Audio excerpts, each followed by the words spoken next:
बिस्मिल्लाहिर्रहमानिर्रहीम। अस्सलाम वालेकुम डियर स्टूडेंट्स। बेटे मैं उम्मीद करता हूँ आप तमाम लोग खैर से होंगे। आज के प्रैक्टिकल के अंदर हम थोड़ा सा देखेंगे कि बेसिकली आज हम डिस्कस करना है कि ऑर्गेनिक मैन्योर्स क्या होती हैं, फर्टिलाइजर्स क्या हैं, मैन्योर और फर्टिलाइजर में डिफरेंस क्या है, हम कैसे आइडेंटिफाई कर सकते हैं डिफरेंट जो किस्म के फर्टिलाइजर्स हैं, मैन्योर्स को कैसे आइडेंटिफाई कर सकते हैं। तो उस हवाले से यानी कि फर्स्ट ऑफ ऑल इसके अंदर हम देखते हैं कि फर्टिलाइजर क्या होता है। ठीक है, फर्टिलाइजर बेसिकली एक इनऑर्गेनिक अमेंडमेंट है।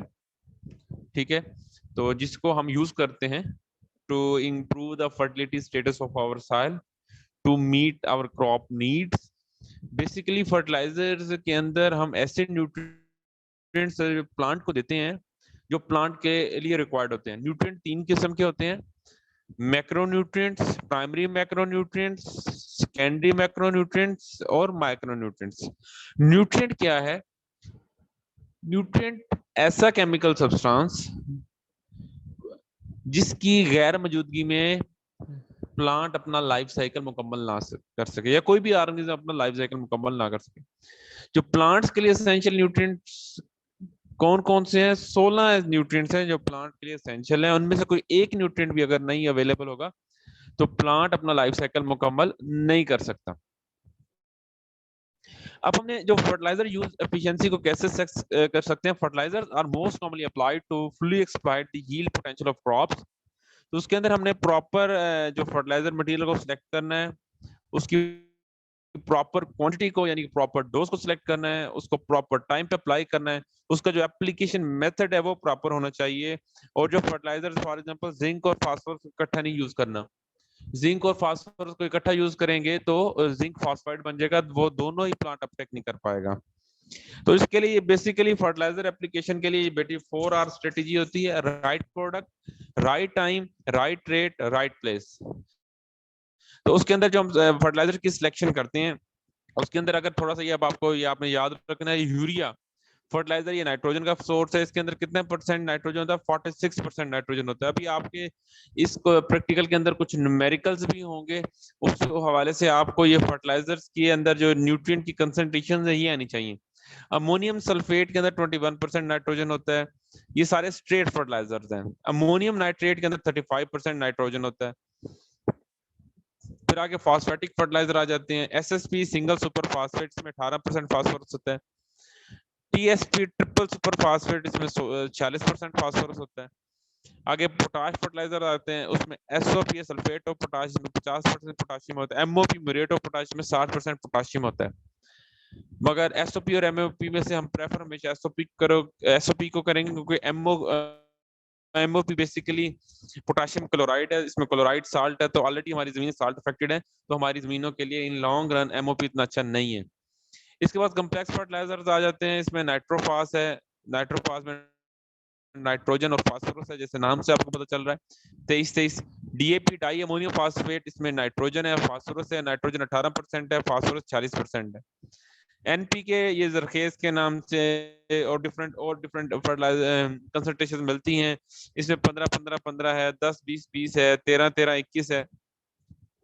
तो ये बेसिकली यानी कि ये डिफरेंट किस्म की यानी कि हमें फार्मुलेशन एनपीके की भी मार्केट में अवेलेबल हैं। पाकिस्तान में टोटल बेटे 11 फर्टिलाइजर यूनिट्स हैं और जिनमें से 6 पंजाब के अंदर है, 3 सिंध के अंदर है और 2 केपीके के अंदर है।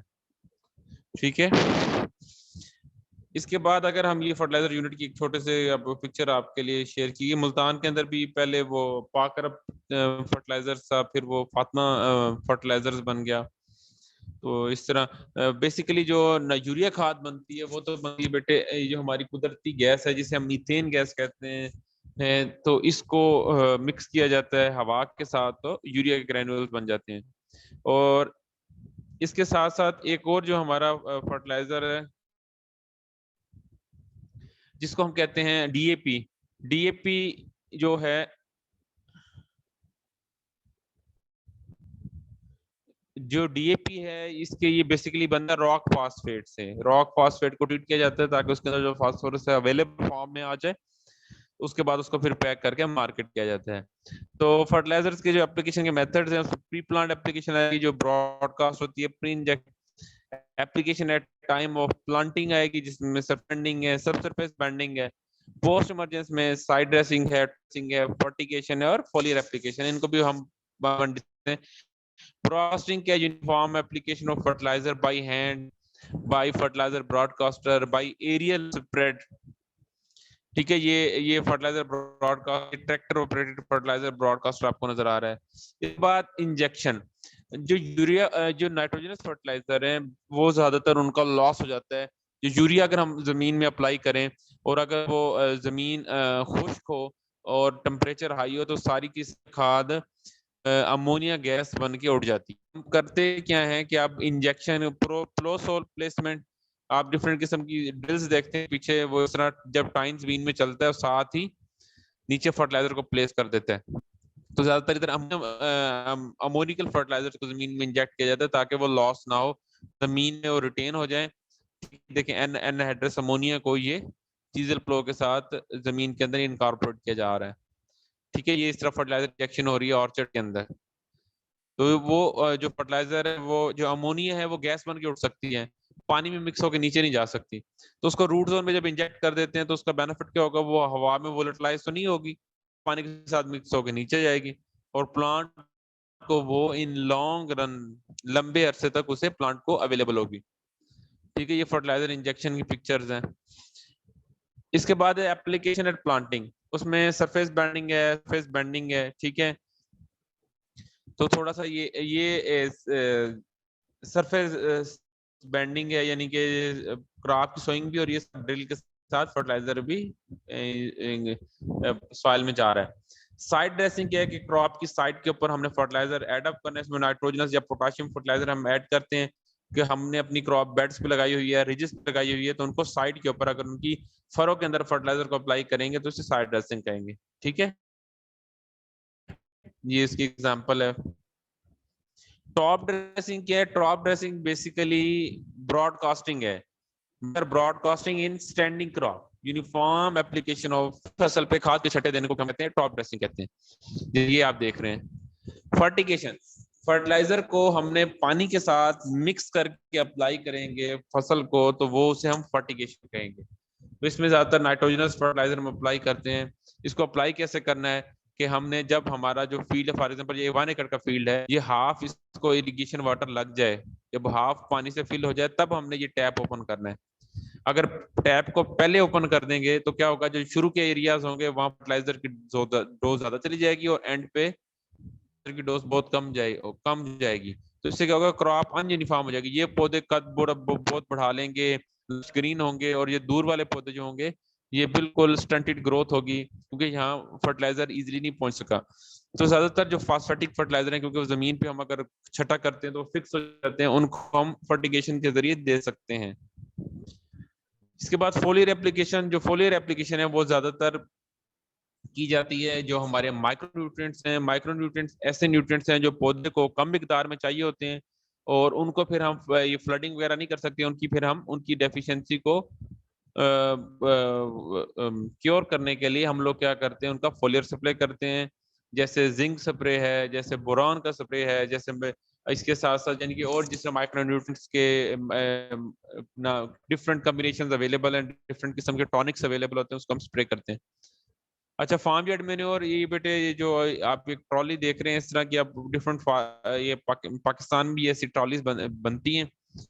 बेसिकली ये फार्म यार्ड मैन्योर स्प्रेडर है, तो इसमें होता है कि ये फार्म के ऊपर खड़ा कर देते हैं, जानवरों का गोबर रेगुलरली इसमें डलता रहता है और जब हमारी जमीन फैलो होती है तो ये ट्रैक्टर की मदद से इसे पूरे एरिया में इसके हम बखेर देते हैं।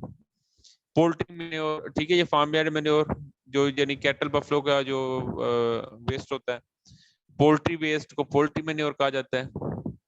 इसके बाद फ्रूट एंड वेजिटेबल वेस्ट जिसको हम यूज कर सकते हैं कंपोस्ट बनाने के लिए।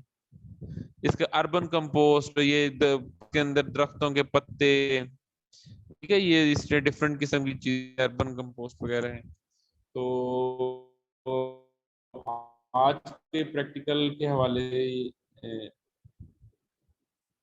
जो कोई चीज आपको समझ नहीं आई, जो चीज आपको क्लियर है, तो आप क्वेश्चन कर सकते हैं।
हाँ जी नजाकत, आप मुझे सुन पा रहे हो? अच्छा बेटे, मैं आई थिंक माइक वो म्यूट हो गया था। आज के इस प्रैक्टिकल के हवाले से किसी भी स्टूडेंट का क्वेश्चन है तो आप लोग कर सकते हैं।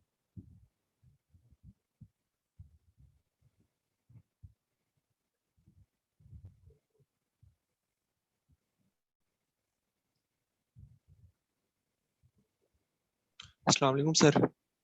हाँ जी वालेकुम सलाम। सर फर्टिलाइजर की डेफिशिएंसी सर प्लांट की फ्रूटिंग पे इफेक्ट करती है? अच्छा कोई ये चलो मैं आपको क्वेश्चन आंसर देता हूँ। अच्छा अनस, मैंने क्लास की अटेंडेंस बताई है, वो सुनी है आप लोगों ने? सर नहीं सुनी। नहीं हाँ सर, आई अटेंडेंस नहीं थिंक सुनी। वो माइक आई थिंक म्यूट हो गया था। चलिए जी मैं सर, आपको आपका आपका आंसर देता हूँ, पहले थोड़ी सी क्लास अटेंडेंस शेयर कर लें आपसे। आज अनस है क्लास में, हैदर है, मोहम्मद नवीद है, अहमद हसन है, अहमद गुल है, अली असद है, अलीजा हमायूं है, इसके बाद अक्सर शफीक है, आयशा है, हफ्सा है, हंजला है, हसनैन है, हसन, कशमाइल, मोहम्मद हसनैन, फिर आसिफ, आसिम, इकराम, मोहसिन, हैदर, मुरसलीन, मिसबा,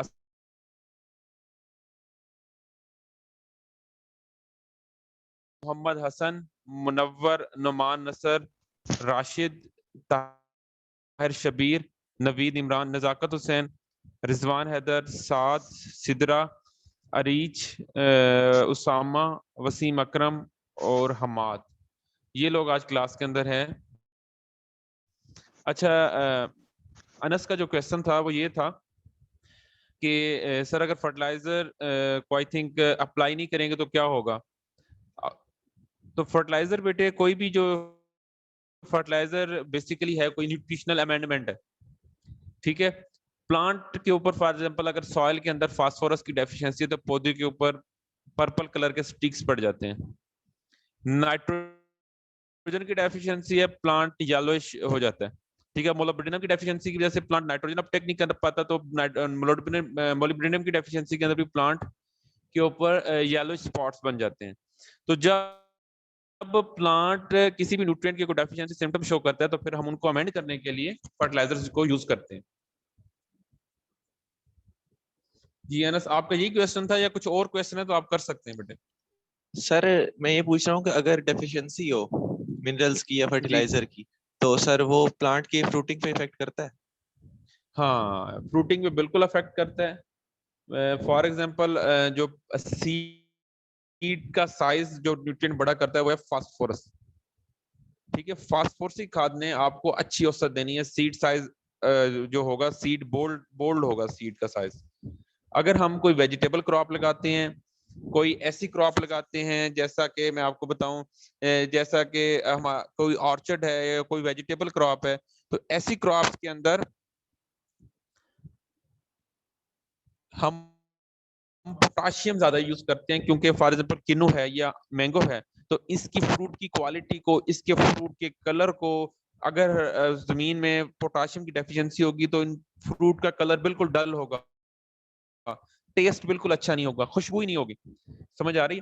तो कहने का मकसद है, अगर फर्टिलाइजर की डेफिशिएंसी जो है वो यील्ड को लाजमी आपकी अफेक्ट करेगी। फॉर एग्जांपल अगर यूरिया की डेफिशिएंसी हो गई है तो क्या होगा, पौधा पीला पड़ जाएगा, प्लांट की फोटोसिंथेसिस अच्छी नहीं होगी। बेशक हमने जमीन में फास्फोरस ऐड अप की भी हुई है, प्लांट के अंदर तो सोर्सिंग रिलेशनशिप है ना, पत्तों के अंदर जो ताकत स्टोर हुई है, जो पत्तों ने फोटोसिंथेसिस की है, अल्टीमेटली वही एनर्जी किधर शिफ्ट होनी है, सीड के अंदर, वही एनर्जी आनी है फ्रूट के अंदर। अगर फसल के पत्ते ही, दरख्त के पत्ते ही पीले पड़ गए due to deficiency of nitrogen, उनमें प्रॉपर फोटोसिंथेसिस ही नहीं हुई, तो यील्ड तो कम होगी होगी, बेशक हमने फास्फोरस सही दिए। और अगर हम सिर्फ नाइट्रोजन ही देते रह गए, पौधा लश ग्रीन हो गया, फास्फोरस नहीं दी, उसका नुकसान क्या होगा कि प्लांट की हाइट बढ़ जाएगी, ठीक है, पौधा बिल्कुल लश ग्रीन होगा मगर उस पर फ्लावर ही नहीं आएगा, फ्लावर लगेंगे तो बहुत कम लगेंगे, ठीक है, फिर फ्रूट साइज छोटा होगा। ठीक है, समझ आ गई है ना? यस सर, आगे सर मैंने किचन गार्डनिंग में आपसे क्वेश्चन किया था, आपने रिप्लाई नहीं किया उसका। क्या क्वेश्चन है, मुझे याद नहीं अब। सर वो यही था कि मेरे पास घर में गमले में लगा हुआ है चिली का प्लांट, हाइब्रिड चिली का, तो सर उस पे फ्लावरिंग अच्छा, प्रॉपर हो रही है, फ्लावर फुल साइज का होकर उसके बाद सर फ्लावर गिर जाता है, फ्रूटिंग नहीं होती उसमें। तो उसमें आप ऐसे करो कि ना, मेडिकल स्टोर से मिलता है बोरिक एसिड, कैरम बोर्ड के ऊपर नहीं जो यूज करते हैं बोरिक एसिड। Yes sir. हाँ, वो बिल्कुल चीप सा होता है बेटे, वो ठीक हो 1 टेबल स्पून बोरिक एसिड लेके ना, जी तो सर। ये जो घर के अंदर 1.5 लीटर वाली बोतल होती है उसके अंदर वो ऐड अप करके तो वो उसको स्प्रे कर दो। ठीक बेसिकली है सर। ये बोरॉन की डेफिशिएंसी की वजह से होते हैं, फ्लावर गिरते हैं। Okay sir. और दूसरा ये कि ओवर इरिगेट भी ना करना मिर्चों को, चिलीज ठीक हो को ओवर इरिगेट भी नहीं करना। ठीक हो गया सर। हाँ जी, किसी और स्टूडेंट का क्वेश्चन है तो बेटे आप कर सकते हैं। सर ये तो इनऑर्गेनिक फर्टिलाइजर होते हैं ना, अगर हम ऑर्गेनिक की बात करें तो उनमें ये सारे न्यूट्रिएंट्स मौजूद होते हैं? बेटे आप दोबारा बताना क्या कह रहे हो। मैं कह रहा हूँ ये यूरिया, पोटाश और ये फास्फोरस वगैरह, ये तो इनऑर्गेनिक फर्टिलाइजर है ना। अगर हम ऑर्गेनिक की बात करें, या ऑर्गेनिक हमारे पास पोल्ट्री मैन्योर है या दूसरा मैन्योर है, तो इनमें ये तमाम न्यूट्रिएंट्स मौजूद होते हैं। हाँ बेटे, ये जो पोल्ट्री है या जो फार्म जेट मैन्योर है या फ्रूट एंड वेजिटेबल वेस्ट है, इनके अंदर तो तमाम न्यूट्रिएंट्स ही होते हैं, मगर इशू ये होता है तमाम के तमाम न्यूट्रिएंट्स किस फॉर्म में होते हैं, ऑर्गेनिक फॉर्म में होते हैं। पौधा न्यूट्रिएंट किस फॉर्म में लेता है, इनऑर्गेनिक फॉर्म में लेता है हमेशा। तो जब हम इनको जमीन में एडअप करते हैं, पहले इनकी ब्रेकडाउन होती है, इनके न्यूट्रिएंट्स रिलीज होते हैं, यानी इनऑर्गेनिक फॉर्म में चेंज होते हैं, तब पौधा अपटेक करता है। दूसरा ये कि जो मैन्योर्स होते हैं बल्की होते हैं। अब फॉर एग्जांपल यूरिया खाद का एक बैग है 50 किलो का, उसके ऊपर अभी आपने पढ़ा है 46% नाइट्रोजन है, यानी कि 50 किलो का एक बैग आपको 23 किलो नाइट्रोजन दे रहा है। मगर मेन्योर, अगर आप 23 किलो नाइट्रोजन किसी मेन्योर से लेना चाह रहे हैं तो आई थिंक आपको 1.5-2 ट्रॉलियां डालनी पड़ेगी। मेन्योर आर बल्कि, क्योंकि मेन्योर के अंदर जो न्यूट्रिएंट की परसेंटेज होती है वो बहुत कम होती है। समझ आ रही है? 3% नाइट्रोजन मैक्सिमम होगा, 5% होगा, इससे ज्यादा नहीं होता। तो हमें वो मेन्योर हमें हमेशा ज्यादा मिकदार में एडअप करने पड़ते हैं।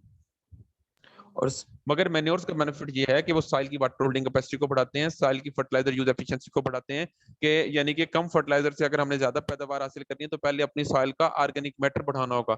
सॉइल का ऑर्गेनिक मैटर या नामियाती मादा कैसे बढ़ेगा, by the addition of manure. तो पोल्ट्री मैन्योर भी हो सकती है, वो फार्म यार्ड मैन्योर भी हो सकती है, वो फ्रूट एंड वेजिटेबल वेस्ट भी हो सकता है, और डिफरेंट चीजें हो सकती हैं। मीन्स है हम ये जो ऑर्गेनिक मैन्योर है इसको फ्रेश तो यूज नहीं कर सकते ना, मीन कि इसको हम पहले अच्छी तरह ड्राई करेंगे उसके बाद ही फील्ड्स में अप्लाई करेंगे ना। बेटे मैन्योर को जब भी हमने यूज करना है तो इसका सबसे अच्छा हल है कंपोस्ट बना के। जो हमारे काश्तकार ये भाई ऐसे करते हैं ना, मैन्योर को ओपन खुला वो उसको ओपन डंप कर देते हैं तो उससे एक तो पोल्यूशन क्रिएट होती है, मीथेन गैस उससे रिलीज होती है, एटमॉस्फेयर में पोल्यूट होता है। उसके साथ साथ क्या होता है, जब बारिशें आती हैं जो उनके न्यूट्रिएंट्स होते हैं वो तो मिक्स होकर पानी के साथ मूव कर जाते हैं, जमीन के अंदर डीपर लेयर में चले जाते हैं। समझ आ रही है? मैन्योर को जब भी यूज करना है तो उसकी कंपोस्ट कैसे बनती है, गड़ा बना के उसको अंदर से शॉपर लगा दिया जाए, ठीक है। उसके अंदर वो सारी चीजें एडअप करके थोड़ी बहुत यूरिया एडअप करते हैं ताकि उसकी डिकम्पोजिशन अच्छी हो। उसके बाद उसे एयर टाइट कर देते हैं उस पिट को, उस गड्ढे को। उसके बाद 40 दिन बाद जब उसको ओपन करते हैं तो ब्लैक सा मटेरियल निकलता है जो कंपोस्ट होती है, न्यूट्रिएंट इनरिच्ड होती है। मैन्योर जब भी हमने ऐड करनी है तकरीबन फसल लगाने से 35-40 दिन पहले जमीन में डालनी है ताकि वो अच्छी तरह गल सड़ जाए। अगर हम ऐसे करेंगे, आज गोबर डाल दिया, 2-4 दिनों बाद फसल लगा देंगे तो सारी क्रॉप पीली पड़ जाएगी और किसान उसे आम जबान में कहते हैं फसल जला दी। वो फसल जलती नहीं, असल में ये होता है कि जो मैन्योर है उसमें न्यूट्रिएंट किस फॉर्म में, ऑर्गेनिक फॉर्म में। जो सॉइल बैक्टीरिया उसको कन्वर्ट करता है किस फॉर्म में, इनऑर्गेनिक फॉर्म में। बैक्टीरिया की फूड क्या है, नाइट्रोजन। बैक्टीरिया जमीन में जितनी भी नाइट्रोजन होता है उसको अपटेक कर लेते हैं और मैन्योर को ब्रेक डाउन करना शुरू कर देता है। जब जमीन में नाइट्रोजन नहीं होती तो फसल कैसी हो जाती है, बिल्कुल पीली पड़ के जलने लग जाती है। समझ आ गई? जी सर।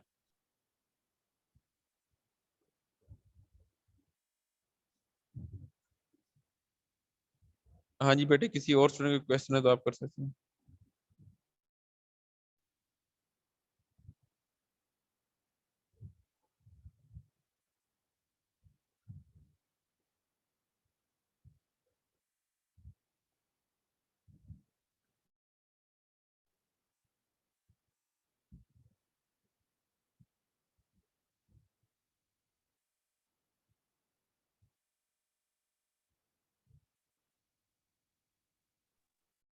हाँ जी बेटे, किसी और स्टूडेंट का क्वेश्चन है तो आप कर सकते हैं।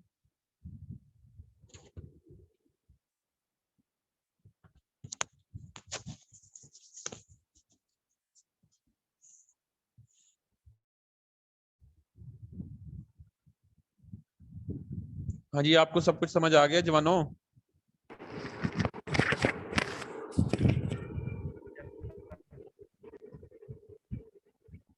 जी राशिद। जी सर आ गया सर, फर्स्ट सेमेस्टर में आपने करवाया था ये टॉपिक। अच्छा, बस ये इसमें भी रिपीट है बेटे जरा ना, प्रिंसिपल्स जी ऑफ सर। एग्जाम आपके प्रैक्टिकल के अंदर भी, क्योंकि अभी अब नेक्स्ट आपके न्यूमेरिकल्स आएंगे ना, तो फिर ये फर्टिलाइजर के बाद फिर इसके न्यूमेरिकल्स भी ऐसे ही। जी सर।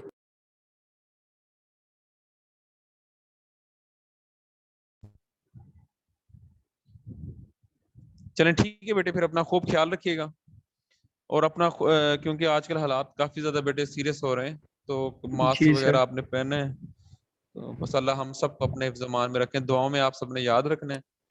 ओके बेटे, अल्लाह इंशाल्लाह हाफिज। सर, इंशाल्लाह। अल्लाह हाफिज।